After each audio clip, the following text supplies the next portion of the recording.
طوبى لمن وجد في صحیفته استغفارا کثیرا.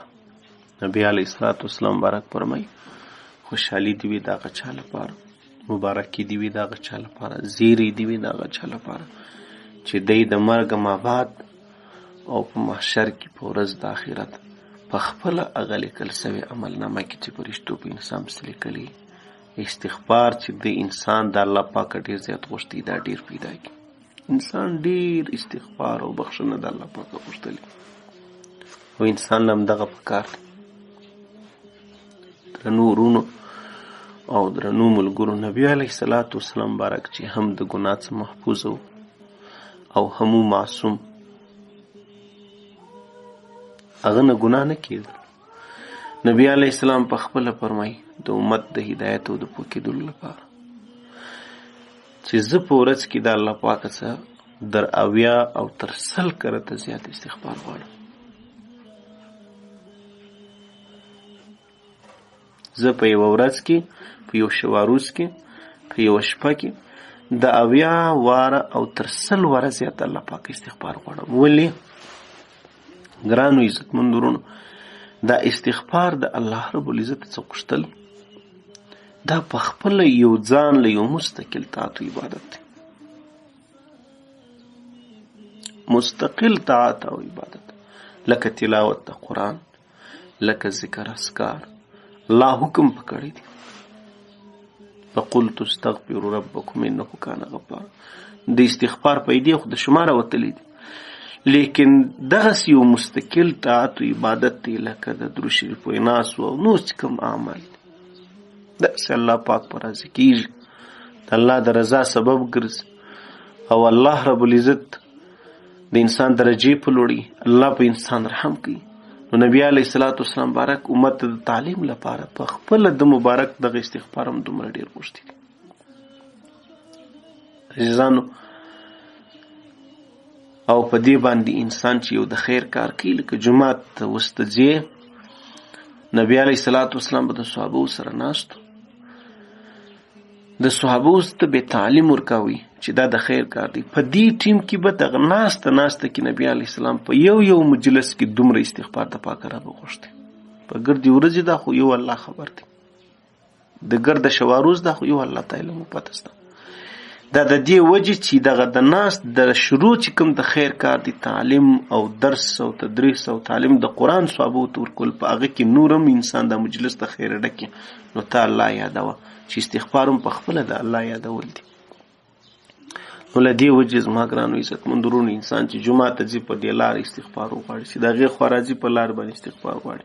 دغه رنګه انسان یو بل یو د خیر مجلس وي، دغه رنګه یو د خیر کاري انسان په هغه ټیم کې استغفار ورسره وغواړي، نو په دې کار کې به نور مزید او زیاتوب ثوابونه انسان ته بیا پیدا کېږي. انسان به هغه کار نور زیات د ثواب والا وګرځي. لکه جومات ته تګ خو هم د دې لمانځه دپاره د خیر او د ثواب کار دی، نو چې دغه انسان ځي په پټه خوله رواني که په دې ټیم کې سړی استغفار ووایي استغفرالله استغفرالله استغفرالله، د استغفار به جلا پیدا وي، د تک به جلا درته ثواب نفع پیدا وي.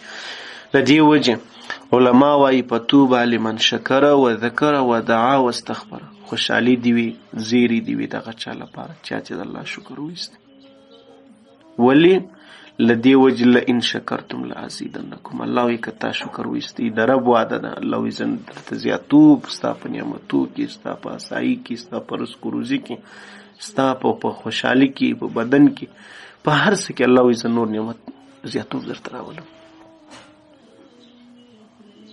د نعمت زیاتوب د الله پر شکر باندې پروت دی. دا په قرآن کې د الله وعده ده. الله رب العزت بیا وایي که چیرې تا زه یاد کړم، طوبی لمن شکر و ذکر، که تا زه یاد کړم فاذکروني اذکرکم، الله وایي زه دې په رحمت باندې یادوم.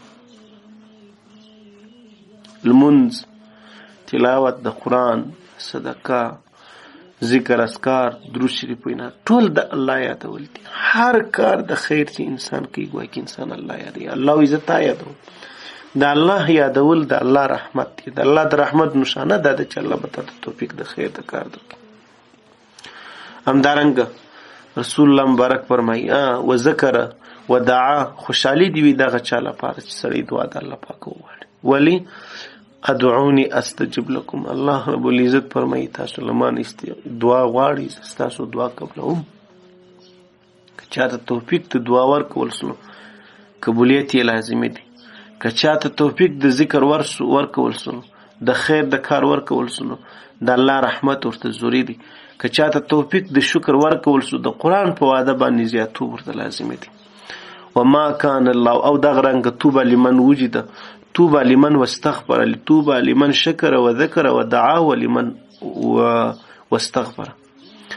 دغه چا د پاره د خوشحالي او زیری وي چې دعا شکر د الله یادول ذکر او استغفار وغواړي. ځکه الله پاک فرمایي په سوره انفال کې وما كان الله معذبهم وهم يستغفرون. الله وی څوک چې لمانه استغفار غواړي زه غته عذاب نه ورکوم. استغفار هغه څه دی. د دې وجې زما ګرانو عزتمندورونو نبي علیه الصلاة والسلام چې د ګناه څخه پاک هم معصوم هم محفوظ هم او هغه دومره زیات استغفار غوښتي. موږ چې په ګناه کې غرق کیږو، موږ چې د ګناه په سمندر کې ډوبیږو او دا هغه استغفار زموږ ته دپاره دی لکه د نجات سامان. نو د موږ ته لپاره څونه استغفار پکار دی، څو واره پکار دی. موږ ته خو پکار دی لکه جامې چې خیریني در عطرو در خوشبویي در داسې مثال یو ښایسته انسان د جامو د پرازي در هغو دا ډېره زیاته ضروري ده چې اول د کپړو ته د جامو ته یو پلا صابون ونیول سي کلکې صفاس.